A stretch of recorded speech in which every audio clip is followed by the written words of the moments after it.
De la foto es Pelagio, un británico que defendía que solamente con el esfuerzo humano era posible alcanzar la perfección cristiana, cosa que Agustín de Hipona, San Agustín, decía que no era posible, porque por mucho esfuerzo que haya, por mucha virtud, nadie puede salvarse a sí mismo y tampoco nadie puede conseguir la perfección cristiana sin recibir la fuerza, la gracia de Dios. Esto fue un debate muy intenso en aquellos siglos, los primeros siglos, el siglo V, siglo VI, siglo VII, e incluso ahora el Papa Francisco ha hablado que hay gente que es un poco pelagiana, que con su propio esfuerzo puede alcanzarlo todo. De hecho, Pelagio no solo defendía que con la virtud se podía conseguir la perfección cristiana con el esfuerzo propio, sino que también Pelagio pensaba que el pecado original no existía, que si Dios había dado el libre albedrío a la persona, le había dado a ella sola y por sí misma todas las facultades para alcanzar la perfección cristiana. Agustín de Hipona venció en ese debate y quizás porque él pues tuvo muchos problemas por el dominio de sí mismo, pues se dio cuenta Agustín que sin la fuerza, sin la gracia de Dios, era imposible llegar a cierta perfección cristiana. De hecho, en aquel tiempo, muchos apoyaban a Pelagio, pero realmente, si nos damos cuenta de que tenemos esa inclinación hacia el mal, hacia el pecado, hacia el alejarnos de Dios, es más coherente pensar en ese equilibrio, en ese esfuerzo que uno evidentemente tiene que hacer, pero también en esa apertura de corazón para aceptar la gracia de Dios, es decir, la fuerza del Espíritu Santo, esta fuerza interior, para no dejarnos vencer por el mal, más bien vencer el mal a copia de bien.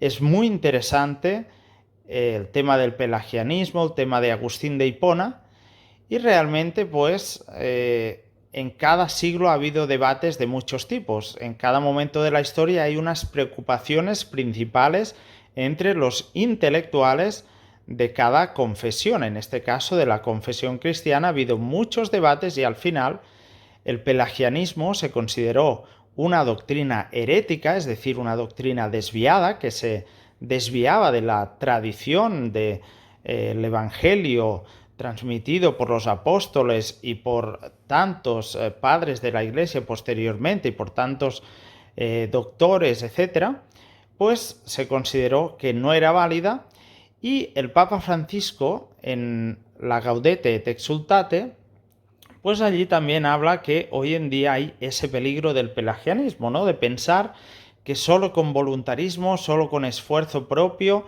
se puede conseguir algo. Y es verdad, se puede conseguir ser una ONG. Esto es así. Pero sin la gracia de Dios es muy difícil, pues, llenarse de esa plenitud cristiana, de esa perfección a la cual todos estamos llamados, en esa llamada universal a la santidad. Pues bien, muy interesante este tema de Pelagio, el pelagianismo, San Agustín de Hipona, en estos días en que, pues muchos, si os fijáis, por el crecimiento personal, por el New Age, etcétera, etcétera, los libros de autoayuda, parece que nosotros somos tan fuertes, somos tan importantes que podemos conseguir lo que nos propongamos solamente por nuestras fuerzas, cuando si uno realmente fríamente se pone a mirar, hay miles de variables que influyen y por lo tanto desde una mirada más cristiana, más desde la providencia divina, más desde una mirada más humilde, podríamos decir, podemos reconocer que recibir la gracia de Dios, recibir la fuerza de Dios, es muy importante. Por eso es importante la oración, porque si no, parece ser que ni la oración haría falta, ¿verdad?